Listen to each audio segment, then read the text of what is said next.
It was the 4th of July, and I was firing up the grill on my private riverbank in Willow Creek Estates. The kind of spot where the water sparkles like a million tiny diamonds under the summer sun. Kids were splashing around, my elderly neighbors sipping lemonade, and the smell of burgers hung thick in the air. That's when Elena burst onto my dock like she owned the whole damn river, clipboard in hand, screaming at everyone to clear out because this was her community's private waterway. My heart pounded. Who the hell was this woman? Thinking she could ruin our holiday. I stared her down and said, "This is my land, lady." Her face twisted into this eerie, knowing grin, like I just played right into her trap, and she winked straight at my security cameras as she sauntered off. Right then, I knew this wasn't some petty HOA spat. Elena was hiding something sinister, and what she didn't know about me was going to unravel her whole twisted empire. At first, I brushed it off as a mix-up over property lines. But Elena's performance was too polished, too calculated. She planted herself dead center on my dock, barking orders like a drill sergeant, filming my guests with her phone while spouting bogus rules about unauthorized river access. My neighbor, Mrs. Hayes, in her 70s and just watching her grandkids play, looked like she'd seen a ghost. The kids froze mid-splash, terrified. I was flipping patties, steam rising. When it hit, his wasn't confusion. It was a show, rehearsed angles and all, like she was directing her own reality TV episode. She slapped me with this glossy environmental assessment report, claiming federal violations and special permits needed for any fun on the water. But I dealt with real paperwork in my tech days. This thing screamed fake perfect formatting. No smudges, and a sample bottle dated wrong, labeled before the report even existed. Thank God for Henry, the retired county clerk next door, who showed up with a stack of legit docs, original surveys, my deed, federal water rights. The river's public, but this bank and dock are Alex's. He boomed, laying it all out on the picnic table. Elena's eyes narrowed, but she backed off, nodding at my cameras again like she was confirming a script. The party died after that. Folks packed up early, apologizing like they'd caused the drama. But I wasn't mad anymore. I was hooked on the puzzle. Why the theatrics? Why target me? The next morning, curiosity got the better of me. I scoured local forums and spotted the pattern: 3 fresh accounts, all pushing the same HOA propaganda about river restrictions. Identical phrasing. Even the same misspelled words like jurisdiction.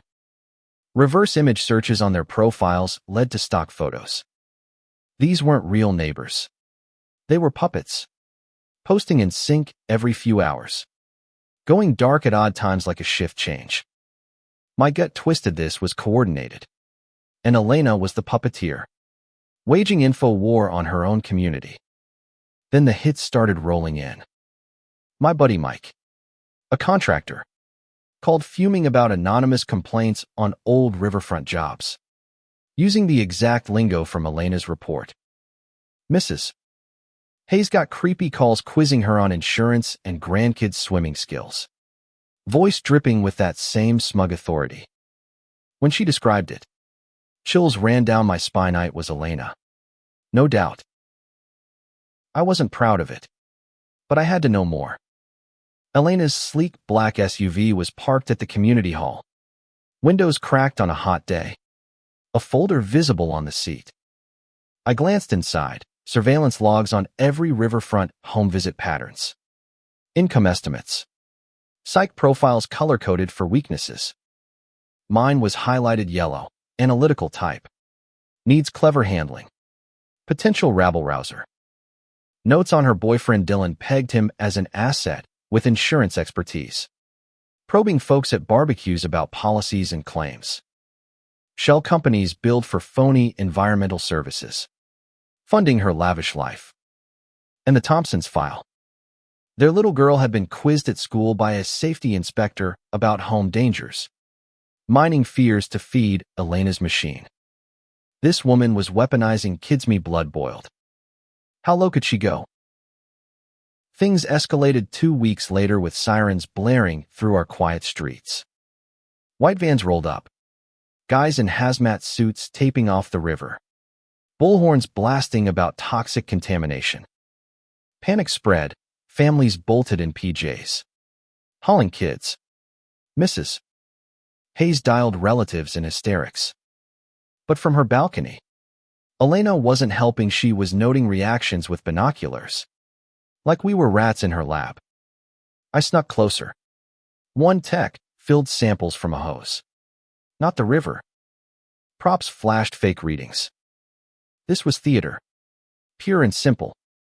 Henry dismantled them with real regs and historical water tests. That night, my cameras caught Elena's call, river dependency mapped. Vulnerabilities confirmed.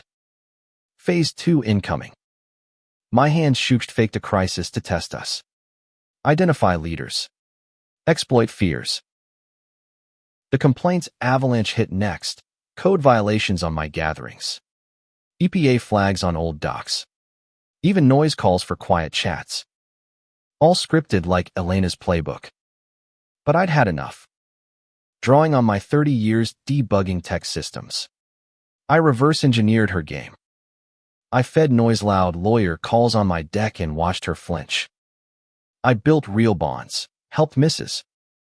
Hayes with bills, hooked the Thompsons up with Mike's crew. Stories poured out, matching Elena's tactics.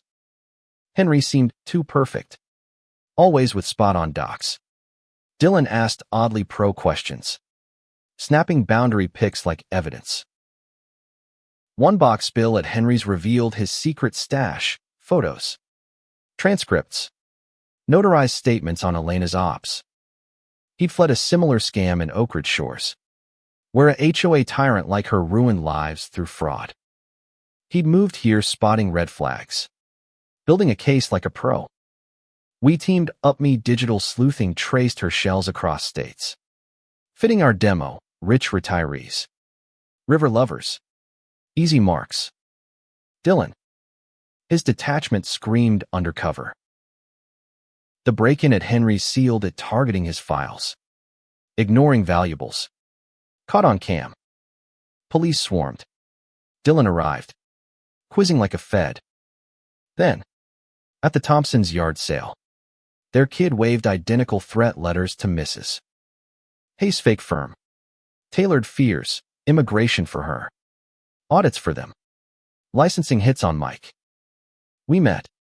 Piecing blackmail, $80,000 embezzled HOA funds. Kids grilled for dirt. Fury united us. Nothing bonds like shared outrage over child exploitation. Dylan's dawn visit blew it open. State fraud investigator. Dating Elena to infiltrate.